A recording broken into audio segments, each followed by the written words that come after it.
What's up guys, it's ManvsMedium. Thank you for joining me today and for showing me your support. In today's video we're taking a very first look at this war of mine. Now forgive me for a second, on the right there's rather expletive graphic, but we'll get to that in a second. This game has truly caught a grip on me. To say that this game emphasizes realism is an understatement. It's virtual reality meets RPG meets your modern day survival-esque games. And I truly have been captivated by this game. On 2 occasions I've made it to 30 days, on the 2 days that I've actually played this game. And I'm here today that I'm gonna break that record. And a little bit about that graphic over in the right here. F this war. I thought that was something that was a little bit out of place, but when you actually play the game, you start to understand why that's there, and you see the realities behind why the developers have chosen to put that there, because you really do feel that way. And it's such a wonderful, immersive game that, as you'll see, gives you the feeling as though you truly are a part of... Now I say this with an air of caution. I'd say truly part of the war, but I know that is somewhat insensitive, because you're not... You just don't feel that way, because you have to be in a war, you'd have to experience it to feel as though you truly are in a war. But as close as you can get to a pseudo, in the comfort of your own home, feeling of being a part of the war, this is it. So without further ado, let's get into it. This is a starting from day one, right out the bat, or right out the gate I should say. You've just experienced the devastations of war. Day one, it's getting cold. This is, in my experience, these are the worst conditions to start off in when it's winter like this, because this is the same place that you start off every time. The house is the same, you just are presented with different scenarios, and we'll find out how many people we have right now, how many resources we have, and what we have to contend with. But as we know right away, we've got the cold weather, which always sucks, because it means we've got to put a lot of wood, which is a very valuable resource, into our heater systems. And I've just seen we don't have a heater, which obviously I know a little bit about the game, obviously, so I know that's going to be a problem, because we've got to build that. Alright, so here we go. These are the 3 people that we're going to kick off with. I don't know the chap in the middle, so that will be interesting. So let's see. Months of incessant bombardment have turned this part of the town into a sea of ruins. While most of the residents have fled to seek shelter in districts less exposed to sniper fire, the abandoned tenants attract those less fortunate, who have nowhere else to hide. Marin lost everything in a fire that destroyed his workshop. Boris and Amelia once had families, and now they are both the lone survivors. They came across a house that still offers some protection from the elements, and decide to weather the siege together inside its walls. Okay, so Amelia I've played with, I believe she's a lawyer. It's already told you what Marin is. He's like a craftsman or a handyman. But Boris, I didn't actually say what he specializes in, so hopefully he's like a scavenger or something like that. Okay, so let's check out the house. So basically, oh, we do have a heater, look, excellent. Okay, good. We start off with a heater. As I say, the house always starts off the same. What available resources you get to find out as you scavenge through the house. It's really intuitive, and we just kick it off. So I'm going to get... it's all about strategy and getting into a rhythm, but right now we've got until 8 PM to get this done, and really scavenge the house to find what we can gather. Alright, so let's put Boris down here. Let's break this wall.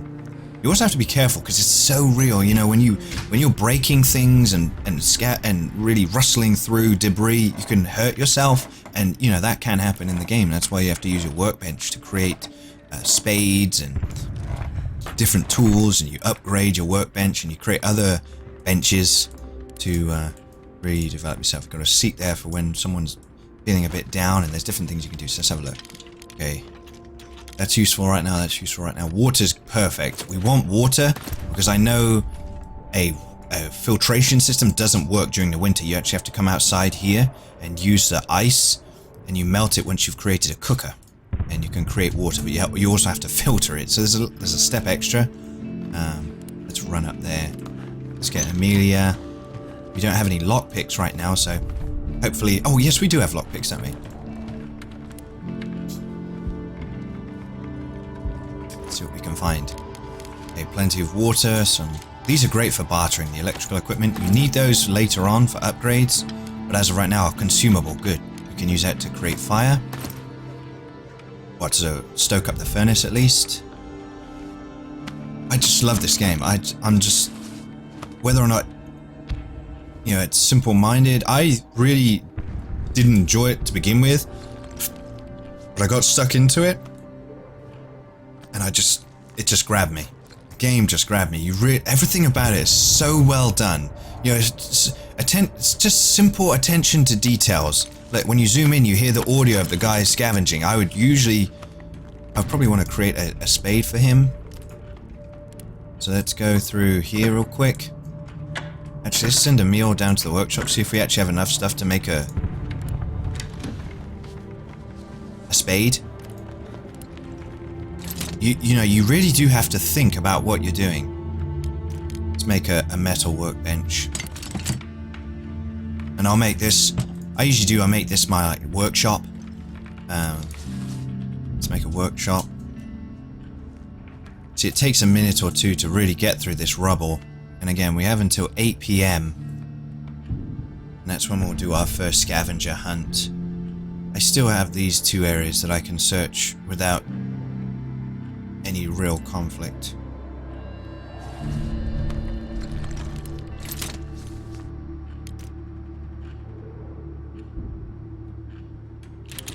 Wood is really scarce, so you just have to be careful, you have to pace yourself, and everything comes to, but right now, see, this temperature's really low. At around 5 o'clock, I've got to look to... Oh, sweet, got some food.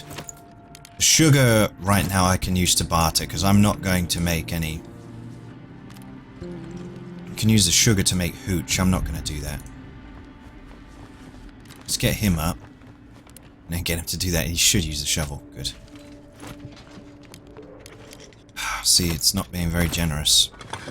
Not having much luck. I can also create a crowbar to get through that door. We'll see from the... A couple of consumables. How many have we got now? 3, not too many, but...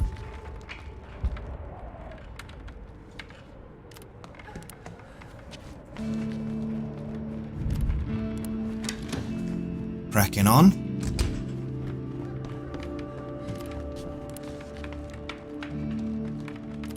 Okay, so I need a...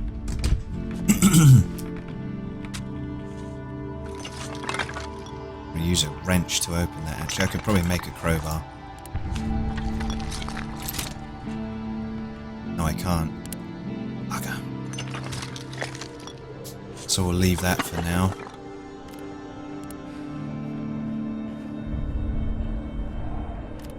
Get her to put some... Okay, a couple of consumables. Perfect. Get her to run downstairs. God damn it, I've left all the doors open.